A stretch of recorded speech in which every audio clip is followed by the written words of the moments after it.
sold 3,000 tickets in one day. I've never made no longer a dancehall artist. He's a rock star. He has Live Nation buzzing like crazy.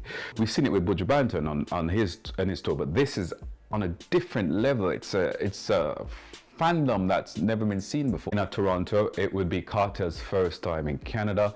It would have to be an arena tour. My vision is to have almost like Kartel presents Gully, Gaza, and Mavado joining him. That would be a beautiful reunion because of our relationship with Mavado in the past and Kartel coming to. I predict Kartel can sell out the Rogers Centre, 50,000 people in Toronto, if he makes that date.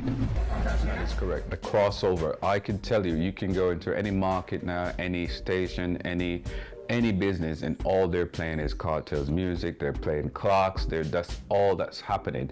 Vancouver, Alberta, Nova Scotia, everyone wants a Kartel.